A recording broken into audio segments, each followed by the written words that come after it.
Shalom, selamat pagi. Perkenalkan, nama saya Josephine Desti dari kelas 1210 dan nomor absen saya adalah 1. Dan sebelum kita memulai renungan pada pagi hari ini, marilah kita berdoa terlebih dahulu.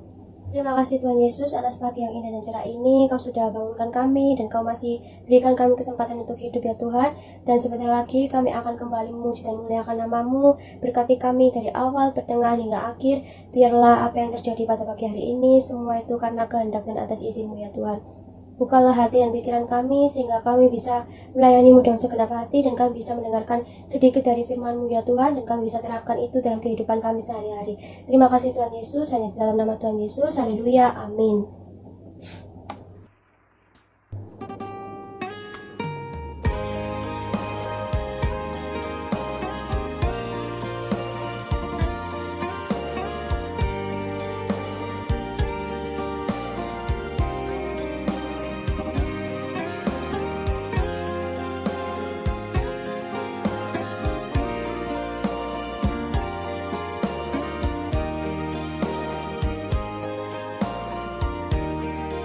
Betapa hatiku berterima kasih Yesus, Kau mengasihiku,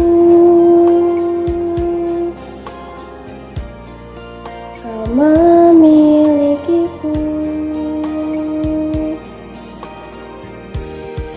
Hanya ini Tuhan persembahanku, segenap hidupku, jiwa dan ragaku.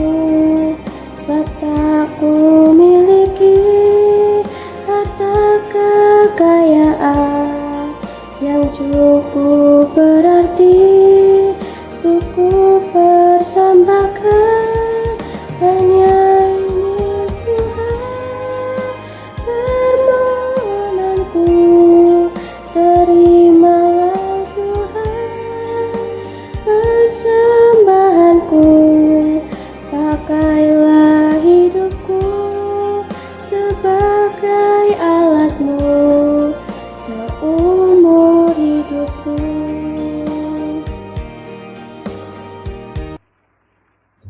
Selamat pagi Tuhan Yesus, terima kasih atas berkat-Mu pada pagi hari ini, sehingga pada pagi hari ini kami masih bisa diberi kesempatan hidup, dan sebentar lagi kami akan membaca sedikit dari firman-Mu Tuhan.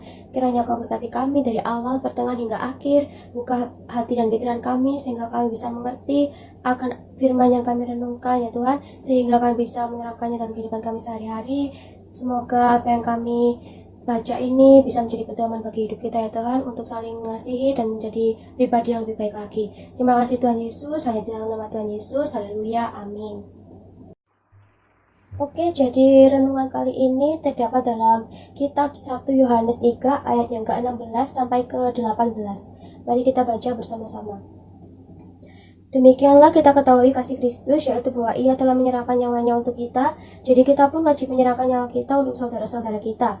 Barang siapa mempunyai harta duniawi dan melihat saudaranya menderita kekurangan, tetapi menutup pintu hatinya terhadap saudaranya itu, bagaimanakah kasih Allah dapat tetap di dalam dirinya? Anak-anakku, marilah kita mengasihi bukan dengan perkataan atau dengan lidah, tetapi dengan perbuatan dan dalam kebenaran. Amin. Jadi tadi dalam ayat yang ke-16 kan dijelaskan bahwa karena kasih Kristus sehingga Ia telah menyerahkan nyawanya untuk kita, jadi kita pun wajib menyerahkan nyawa kita untuk saudara-saudara kita. Dan dalam konteks ini, di sini kita kan disuruh untuk menyerahkan nyawa kita juga kepada saudara-saudara kita. Ini tuh bukan berarti kita harus berakhir dalam kematian, kita harus mati untuk menolong saudara-saudara kita, bukan. Tetapi di sini artinya itu kita bisa berhenti dari kesibukan kita bisa berhenti dari kepentingan-kepentingan kita, dan kita tuh rela menolong orang lain. Dan memang ya terlihat simpel, kalau kita ngomong saja sih gampang banget malahan. Kita bilang, aku mau bantu ini, tapi kalau tidak ada perbuatannya ya sama saja. Semua orang memang mudah untuk mengatakan, tetapi tidak semua orang juga bisa melakukannya. Ya kalau kita hanya bicara saja ya sama dengan omong kosong, sama saja kita munafik, tidak ada perbuatan, hanya perkataan saja. Dan dalam ayat ini tuh juga menekan kita supaya kita tuh ada keterpaduan, ada kesesuaian antara perkataan dengan perbuatan. Dan kita juga sebagai anak-anak Allah, kita harus memberikan contoh yang baik kepada sesama kita. Bukan hanya kepada saudara seiman saja, tetapi kepada semua orang tanpa melihat adanya perbedaan yang ada. Dan kita sebagai anak-anak Allah juga memang sebuah kewajiban kita untuk memberikan kebenaran dalam tingkah laku kita. Dan benar di sini itu tidak sulit. Kita bisa melakukan dari hal yang paling sederhana, seperti memberi atau berbagi kepada sesama kita yang membutuhkan gitu. Jadi ketika ada orang lain yang membutuhkan, kita bantu mereka. Tetapi ingat, tidak hanya dengan perkataan saja, tapi kita harus kasih perbuatan juga, seperti yang dijelaskan pada ayat yang ke-18, di mana marilah kita mengasihi bukan dengan perkataan atau dengan lidah, tapi dengan perbuatan dan dalam kebenaran. Jadi di sini kita memberikan uluran tangan kita bagi mereka yang membutuhkan tanpa mereka menunjukkan kita tuh harus sudah peka terhadap mereka. Dan pasti ada yang bertanya-tanya, lalu bagaimana caranya kita bisa menjadi pribadi yang benar dalam Kristus? Jadi seperti yang dijelaskan tadi, balik lagi pada ayat yang ke-16, di mana bahwa Tuhan itu telah menyerahkan nyawanya kepada kita. Jadi di mana tuh Tuhan itu kan sudah disalib di kayu salib, ia rela mati demi menebus dosa umat-umat manusia. Jadi di sini tuh yang perlu kita tekankan itu dalam kata-kata rela berkorbannya itu ya, yang namanya berkorban, yang namanya pengorbanan berarti kan harus ada sesuatu yang kita relakan. Entah itu waktu, entah itu tenaga kita, entah itu materi kita harus bisa merelakan semua itu demi membantu orang lain. Dimana di sini tuh kita tuh juga harus bisa belajar untuk ikhlas memberi apa yang sangat berarti untuk kita. Jadi apa yang kita punya itu harus kita berikan, karena yang namanya pengorbanan kan seperti itu. Dan memang terlihat sulit banget ya kalau kita lakukan dalam kehidupan sehari-hari, memang terasa sangat sulit. Tapi kita juga harus belajar untuk melakukan hal tersebut agar kita bisa menjadi pribadi yang lebih baik dan pribadi yang rela berkorban seperti yang diajarkan Tuhan Yesus kepada kita. Kan karena di sini tuh kebanyakan kalau kita udah dapat anugerah yang lebih, rezeki yang lebih dari Tuhan, kita punya uang banyak, kita tuh bakal seringkali malah bahkan kita tuh lupa untuk berbagi kepada sesama kita. Jadi kita tuh lebih mementingkan diri kita sendiri, kita lebih egois, kita menggunakan uang itu untuk foya-foya daripada untuk berbagi. Dan itu tuh jelas-jelas salah banget, seperti yang dijelaskan dalam ayat yang ke-17, di mana ayat ke-17 itu mengatakan, barang siapa mempunyai harta duniawi dan melihat saudaranya menderita kekurangan, tetapi menutup pintu hatinya terhadap saudaranya itu, bagaimanakah kasih Allah dapat tetap di dalam dirinya? Dan di sini tuh sudah jelas-jelas sekali bahwa Tuhan itu nggak suka sama orang yang dalam arti kata pelit ya. Ketika kita tidak peduli dengan sesama kita yang saling membutuhkan, kasih Allah juga tidak akan tinggal di dalam kita. Lalu bagaimana kita bisa hidup damai kalau kita seperti itu? Maka dari itu kita tuh juga harus berbagi dalam keadaan apapun itu. Mau kita susah, mau kita senang, kita tetap harus berbagi kepada sesama kita. Dan maka karena itu kita tuh sebagai anak-anak Tuhan, kita harus belajar untuk rela berkorban bagi sesama kita yang membutuhkan. Jadi di sini tuh karena pengorbanan yang seperti ini tuh sangat penting banget bagi kita untuk kita tuh bisa bertumbuh menjadi pribadi yang lebih baik lagi. Karena masih banyak orang di luar sana yang hidup dalam kemiskinan, dalam keterbatasan, dalam kesengsaraan, dan kita sebagai utusan Tuhan, kita sebagai anak-anak Tuhan yang diberi kelebihan dari Tuhan, maka kita harus saling membantu sesama kita. Oleh sebab itu kita harus mempunyai upaya atau cara untuk menolong mereka. Di sini aku kasih contoh sebagai contoh seperti berikut ini.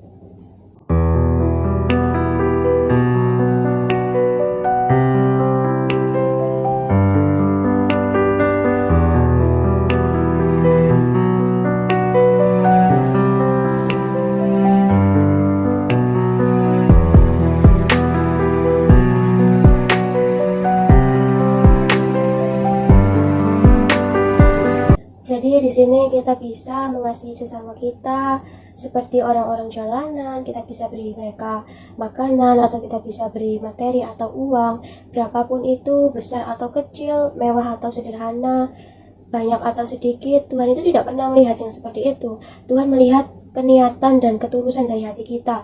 Kita tulus atau tidak dalam memberi tersebut, biarlah Tuhan yang menilai itu. Yang penting kita sudah belajar untuk saling mengasihi dan saling berbagi. Dan kebiasaan seperti inilah bisa membawa kita ke dalam kehidupan yang lebih baik lagi. Dan ini adalah sikap yang sangat dibutuhkan bagi kita, yaitu sikap yang paling sederhana tetapi bisa membawa kita ke dalam kebenaran untuk bertumbuh dalam Kristus. Dan karena pada dasarnya di sini tuh Tuhan itu melihat dari niat dan tindakan kita, bukan melihat dari jumlah berapa besarnya. Itu tidak, Tuhan tidak melihat itu, dan kita harus percaya bahwa apa yang kita tabur akan kita tuai di suatu hari nanti. Jadi ketika kita berada di dalam posisi kesusahan, pasti bakal ada orang yang akan membantu kita, karena Tuhan itu adil dan Tuhan itu tidak buta. Tetapi kita memberi, kita harus secara tulus ya, tidak hanya memberi hanya untuk dijadikan sebagai maksud dan tujuan tertentu, seperti kita memberi kepada orang tapi kita bikin konten kepada orang tersebut. Jadi kita memberi tapi kita juga memvideonya, itu sangat tidak etis ya, tidak diperbolehkan. Maksudnya ya nggak baik aja, masa anak Tuhan seperti itu sih.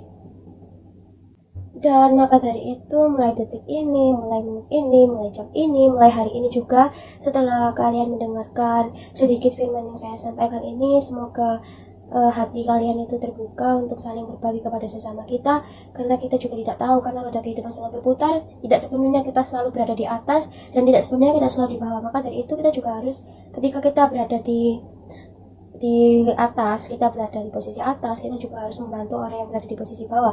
Karena ketika kita berada di posisi bawah, ketika kita suka berbagi, kita sering membantu di saat kita berada di atas, maka Tuhan itu pasti bakal kirim orang-orang baik untuk membantu kita juga, seperti itu. Oke, maka dari itu tidak ada salahnya kita berbagi, tidak ada salahnya kita rela berkorban bagi sesama kita yang membutuhkan, karena Tuhan pasti akan balas itu di suatu saat nanti. Dan tidak ada orang di dunia ini yang jatuh miskin hanya karena memberi kepada sesama. Oke, dan itu dia sekian renungan yang dapat saya sampaikan. Semoga bisa bermanfaat bagi saudara sekalian. Mohon maaf apabila ada perkataan yang kurang berkenan atau kurang pas. Tolong dimaafkan karena saya manusia yang jauh dari kata sempurna. Terima kasih. Oke, dan sekarang kita akan masuk ke doa syafaat. Di sini saya akan mendoakan untuk bangsa dan negara, sekolah kita, SMA Negeri 13 Surabaya, dan orang-orang yang sakit. Mari kita bersatu dalam doa. Tuhan Yesus, kami berdoa untuk bangsa dan negara ini, yaitu bangsa Indonesia, negara Indonesia tercinta ya Tuhan. Kiranya Kau berkati Pak Presiden Jokowi dan Wakil Presidennya ya Tuhan, serta bawahan-bawahan Pak Presiden yang mengatur urusan negara ini ya Tuhan, dari pemerintah pusat sampai pemerintah daerah. Biarlah Kau berkati mereka semua, berikan mereka kesehatan ya Tuhan, sehingga mereka bisa mengatur negara ini dengan baik dan tidak kekurangan apapun ya Tuhan. Berikan mereka kebijaksanaan dalam mengambil sebuah keputusan untuk negara ini ya Tuhan, supaya negara ini bisa berkembang menjadi maju lagi dan menjadi lebih baik lagi ya Tuhan. Terima kasih Tuhan Yesus. Kami juga berdoa buat sekolah SMA Negeri 13 Surabaya. Berkati Bapak Kepala Sekolahnya yaitu Pak Agus ya Tuhan. Berkati juga staf-staf karyawannya TU dan Bapak Ibu Guru, serta kami para murid-murid kelas 10, kelas 11, dan 12. Berkati kami semua ya Tuhan, dalam studi kita, dalam aktivitas yang kita lakukan. Biarlah semua yang kita lakukan ini bisa menjadi berkat bagi sesama kami ya Tuhan. Dan biarlah sekolah ini bisa menjadi semakin maju dan semakin berkembang menjadi yang lebih baik lagi ya Tuhan. Terima kasih ya Tuhan. Kami juga berdoa buat orang-orang yang sakit, baik itu di lingkup sekolah, lingkup keluarga, ataupun lingkup manapun itu ya Tuhan. Kiranya Kau menjamah mereka dari makanan, minuman, dan obat yang mereka konsumsi. Biarlah bisa menjadi kekuatan dan berkat bagi tubuh mereka, sehingga mereka dapat sembuh kembali dan pulih, dan bisa melakukan aktivitas mereka seperti semula ya Tuhan. Terima kasih ya Tuhan. Kami percaya kepadamu, Kau adalah Bapa pendengar dan pengabul segala doa. Terima kasih Tuhan Yesus. Hanya dalam nama Tuhan Yesus yang telah mengajarkan kami berdoa. Bapa kami yang di surga, dikuduskanlah namamu, datanglah kerajaanmu, jadilah kehendakmu di bumi seperti surga. Berikanlah kami pada hari ini makanan kami yang secukupnya, dan ampunilah kami akan kesalahan kami, seperti kami juga mengampuni orang yang salah kepada kami. Dan janganlah membawa kami ke dalam cobaan, tetapi lepaskanlah kami dari yang jahat. Karena Engkau yang punya kerajaan dan kuasa dan kemuliaan sampai selama-lamanya. Amin. Baik, sebelum kita mengakhiri renungan kita pada pagi hari ini, baiknya kita berdoa terlebih dahulu ya. Mari kita berdoa. Terima kasih Tuhan Yesus, terima kasih atas kesempatan pada kali ini, pada pagi hari ini, sehingga kami bisa mengikuti renungan ini dengan baik, kami bisa mendengarkan firman-Mu dengan baik ya Tuhan, dan kami sudah memuji dan memuliakan nama-Mu. Biarlah apa yang kami lakukan pada pagi hari ini bisa kami ingat kembali ya Tuhan, sehingga bisa menjadi panutan bagi kami semua, dan bisa kami terapkan dalam kehidupan kami sehari-hari, dan kami bisa bertumbuh menjadi pribadi Kristen yang lebih baik lagi ya Tuhan. Terima kasih Tuhan Yesus, berikan kami kesehatan, kekuatan ya Tuhan, sehingga kami bisa menjalani aktivitas kami seperti biasanya dalam keadaan sehat dan tanpa kekurangan suatu apapun. Kami percaya kepadamu ya Tuhan, rencana-Mu selalu indah dan selalu baik pada waktunya. Terima kasih Tuhan Yesus, hanya dalam nama Tuhan Yesus, haleluya, amin.